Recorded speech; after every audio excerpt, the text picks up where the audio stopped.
Hello everyone, this is me, Samuel Alexander, and this is the fourth installment in my reading of poetry from the first in my series, I See Things in Blue, titled Dario. Now, I got here in a roundabout way. The smart thing to do would have been to say the mistake that I made was poetry number 5. But I had already said it was poetry number 4. And I had to make the decision, do I just embrace the mistake? Or do I actually stop recording this video and go to the actual poem number 4? Because I went to check while in the video. I may pop it up as a blooper or something, just so that everybody else can laugh at me. But this is the real number 4. And I picked this one because the main character, the piano is their main instrument, and they sing via church, and then they branch out as they grow older and stuff like that into a career as an artist, you know? That's where they end at the end of the series. It's a 7-book series, if I haven't mentioned that yet. So it fits in that way because I feel like lyrically it's fun. I like it and I needed to put it somewhere. And since this character is ultimately, a musician and they write their own songs, it seemed like something they would enjoy. And so that's why, I went with this. I could be far off base. Maybe it doesn't fit. But from an artist standpoint, it made logical sense to me. In my brain, it still makes sense.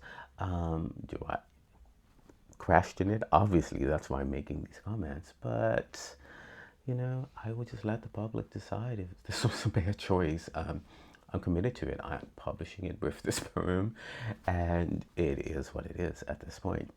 So, without further ado, this is the real 4th poem from the first book in my I See Things in Blue series, titled Dario, and the poem is called Ninja. The real miracle here will be me getting through this without making a mistake, because I stay writing lines that are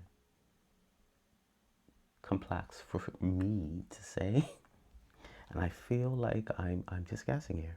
This poem has a few of those, so fingers crossed. It's smooth sailing, because it would have to be an extremely horrible screw up for me to not leave it in, and I don't want to start over. So again, so I can have a cut point if I do make a very, very grave error reading this poem. This one is titled Ninja. I am a voice on the wind. Breathe in, breathe out. You've been infected. Injected, connected, intercepted, redirected. Your brain penetrated. My thoughts have been implanted inside your mind, snuck through and taken up residence. Imprinted it with my presence, my essence, my entrance into your mind has gone unnoticed. Your change has been made, but you think you're the same.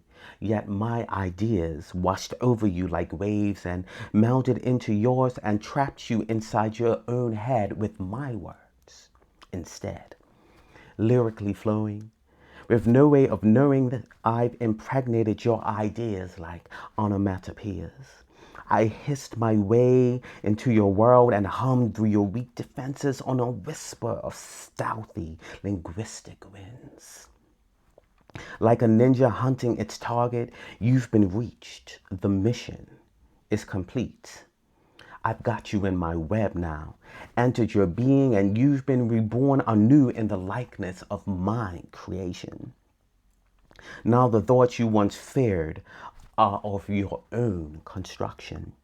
You thought you could take me down, but I spat at your hate with my ninja stars, and as your scars form, they're imprinted with my word genius, and they heal so smooth me, no record of me can be seen, though I've become part of your DNA. Subconsciously, divinely, stealthily, intellectually, I pierce through your ignorance with my sword of linguistic matter. I crush your hate and you shatter. And with a few twirls of my syncopated nunchucks, I pound my truths into you. Then I slice you with my enunciating dagger, hidden within my emotional sleeve of spoken word melodies. My sentences hide in the shadows and attack at a moment's notice, and soon you'll be quoting me, and I'll just stand back and watch as you, the prey, fall victim to your arrogant ways. You didn't know I had mad ninja rhyming, flowing, word amazing, fantastically poison dart rhyming stylings that flow through your veins and wash over you. Like the flood of a broken dam, I cover you, even from afar, 'cause I have the eyes of a hawk, the heart of a dragon, the skills of the best lioness huntress, even in the daytime. You're mine. You thought that I just walked away from the challenge, but this Kung Fu master has come back for vengeance in full force, yet undercover. I had my glasses on, but now that they're off, I'm in my poetic ninja form. I hit you in plain sight, and when you turn around, like Jose, I'm gone. Disappeared to leave you standing there, slowly being destroyed. Filling all the voids within your soul with a voice that reaches beyond the box you thought you could lock me in. But I've defeated you. Like all the rest, I shoot to kill and never miss. I'm a lyrical ninja assassin. Yeah, that wasn't easy. I have no idea what it looked like, and I won't know until I check. But yeah, some of those words did not want to come out, and I had to force them out. Um, so yeah, Jose instead of Soze. I don't know. There's definitely some references in there from things I've seen in movies, things like that, because we're inspired by life. At least we should be inspired by the things we encounter, both good and bad. That one's fun, and I don't usually write fun poems. They're always sad and dark and depressing. And I feel like the tone of vengeance in this speaks to, even though this doesn't happen to the seventh book, speaks to the journey of what Dario will actually become. How he's actually a good influence but doesn't really know it, if that makes sense, and what he would speak to the people who wronged him if he was that type of person. But he's a musician, so he's likely to just put it in song the same way I'm likely to just put it in poetry. So a lot of this made sense to me. And hopefully this choice for the first book makes sense to other people who encounter it. But yeah, I only performed this once that I can think of live. Yes, I memorized it. And I really enjoyed doing it. And I had to find a way to put Soze into a poem. I really wanted to do that so bad. I got down there and I was like, I'm writing this line. And my poems are generally one takes for information purposes, because I'm wrapping this up. I don't usually start writing a poem unless I can finish it.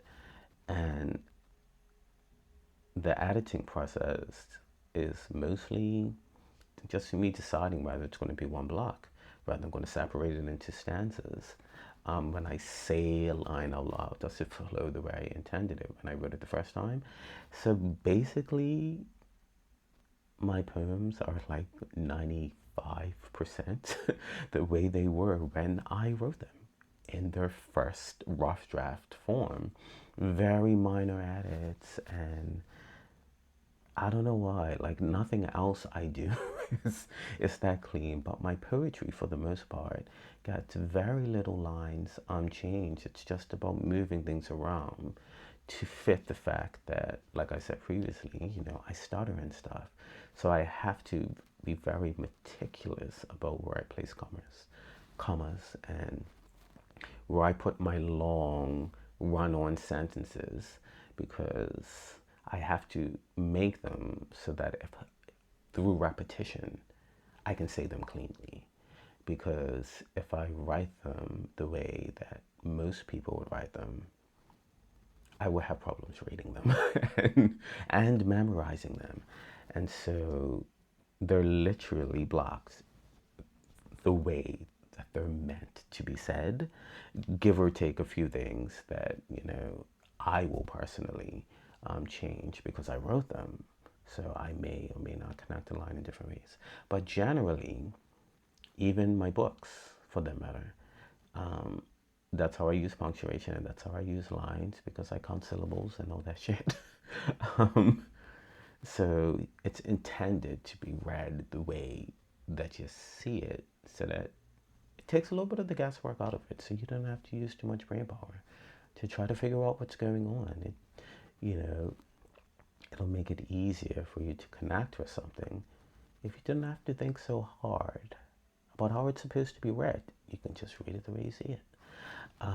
So there's that little end slice of this poem, and now I'm going to actually restart the one that I almost did because I was convinced it was a number 4, and I had missed this little gem here that I actually like. So if you made it this far, this is me again, Samuel Alexander, reading the 4th poem in my series I See Things in Blue, book titled Dario. And thanks for stopping by.